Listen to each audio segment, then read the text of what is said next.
Welcome in Hour 2, live in Los Angeles. It's The Herd, wherever you may be and however you may be listening. Thanks for making us part of your day. Colin right, Colin wrong in a minute. Mark Sanchez next hour. Matt Hasselbeck coming up.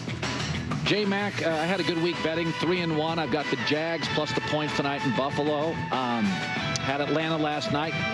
Felt really good about it. Had two opportunities and couldn't get it done. KC's defense is exceptional. Yeah, Raheem Morris and questionable play calls. The whole field, should they have kicked with 4 minutes left to go down by 2? I would have.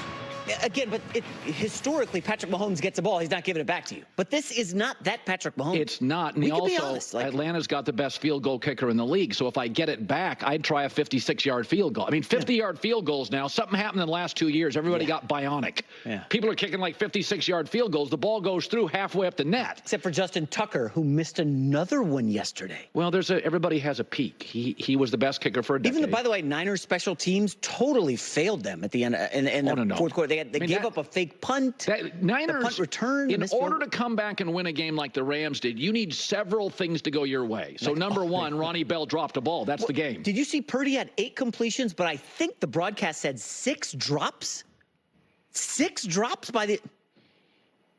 Purdy was great. At least you could tell the audience, you told me during the commercial break how great Purdy was yesterday. Right? Listen, he was exceptional. Awesome. And I wanted to see him without a completely stacked deck. Any poker player can win with perfect cards. He didn't have them, and he's like, okay, I got one guy I trust. I don't trust Ronnie Bell. Ayuk has been out of camp. I don't feel good with him. I got no Kittle, no Debo, no Christian.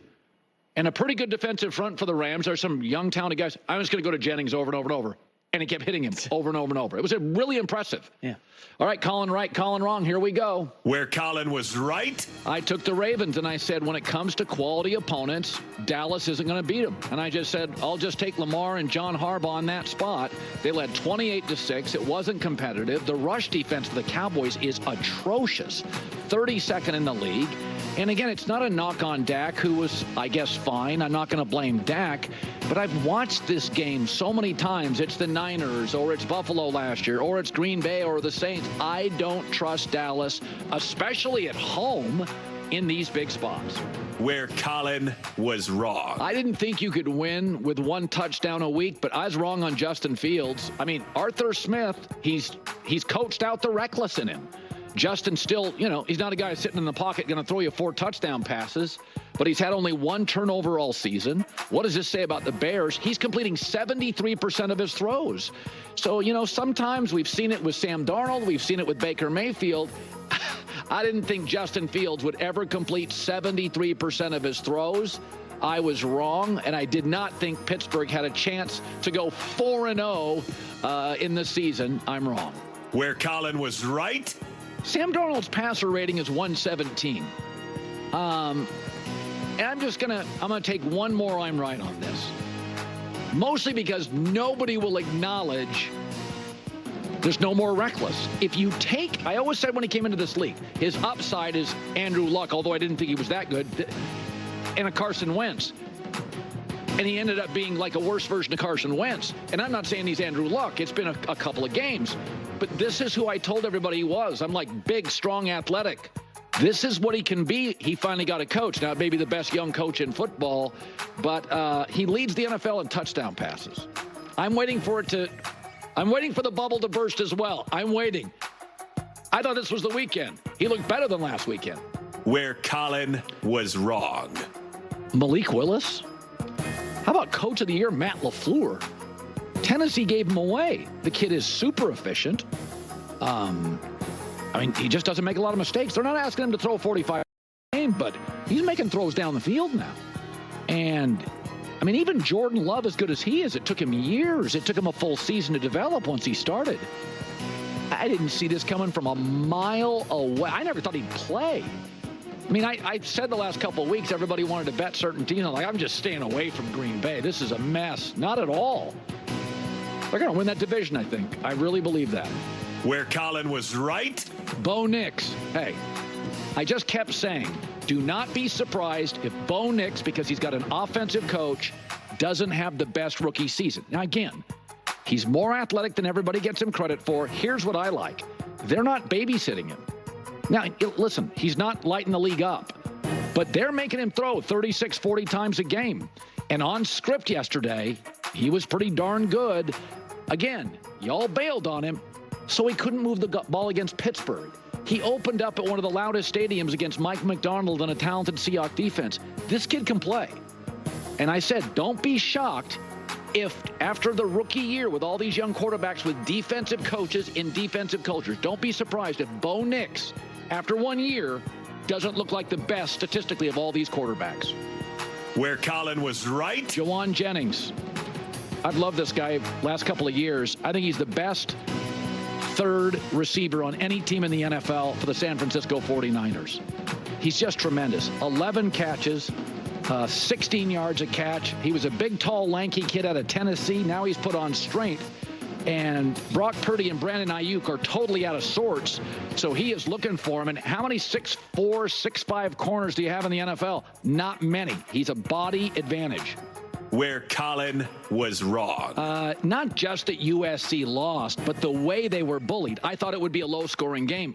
USC's offensive line was completely, utterly overwhelmed, and the bad tackling by USC reared its head. You know what they looked like at the end of that game? Kind of a soft Pac-12 team. I'm sorry, that's what they looked like, and I thought that was gone. Michigan ran for 290 yards, had 3 huge runs. We knew that Michigan had the best defensive front in the country, and we knew that USC's O-line was talented but young. But that was ugly. They literally could not protect Miller Moss.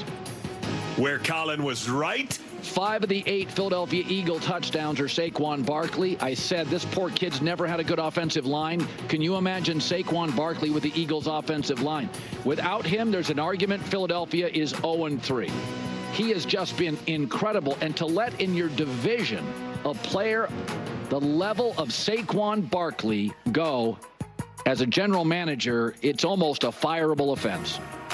Where Colin was right. Well, Aaron Rodgers, 24 of 32 fan bases. Last week voted Aaron Rodgers most annoying quarterback. I've been saying for years, I'm not picking on him. I'd vote him in the Hall of Fame first ballot. I think he's smart, cerebral guy. I think he's complex. I think he's interesting. But it's gotten to a point over the last 5 or 6 years where it's kind of like, okay, Aaron, we get it. You don't get along with your family. You don't get along with the media. You don't think the government's on the up and up. I get it. But you are a franchise quarterback, and that's the most important thing. But, yeah, I've been saying I'm not an anti-Aaron guy. 24 of 32 fan bases say, yeah, that's the most annoying guy. And yeah, no doubt about that. But Kyle Shanahan's fortunate to have him as well. This is a match made in heaven. I thought he was outstanding yesterday. You know, people will look at the 3 touchdowns. They should also look at the no interceptions. He protects the ball well. He delivers on double moves. He uses his legs when he needs to use his legs. He's very good at what I call KYP, know your personnel. It's not about who's not out there. It's about who is out there. And Jawan Jennings has been playing good football for a couple of years now, and he leaned on him because he needed to, but it was outstanding, and it wasn't like he was going to his first read. He was, you know, there was a design play to go to somebody else. It's not there. He's cool and calm, and he gets to number 2, and it's a touchdown. So I think he's a really good player that doesn't get enough credit. You know, I felt this about New England. When I lived back in Connecticut, I watched every game, and certain teams are so comfortable in these late game situations. I feel the same way with Kansas City. They started as a high-flying offense. They were known as the comeback team. They could be down 24-10. It didn't matter. Now they're like New England. Great coach, great quarterback, led by their defense, situationally insane. Did you ever play on a team that you got into these late game situations and you just kind of felt like, oh, we're going to win this game. This is what we do? Because I'm sitting there watching it and I'm like, I think they got into Atlanta's head with field goal kicking. They're so comfortable late. Have you ever played on a team like that? Well, it reminds me a lot of, you know, Andy Reid's the head coach in Kansas City, but it reminds me a lot of when Andy Reid was the quarterback coach in Green Bay and Brett Favre was the quarterback. You know, I'm not sure that we felt any differently as the Packers, but you knew that the opponent felt like, shoot here. It's 2 minutes, it's third down, it's red zone. Their quarterback's going to do something miraculous. And I think that's what people feel like with Patrick Mahomes. And sure, there's going to be an element of like, the ball always falls his way. The refs are always on his side, some of that stuff. But whatever it is, I think it's an intangible where, and Andy Reid said this one time about Brett Favre. He said he has a way of intimidating the opponent without even saying a word.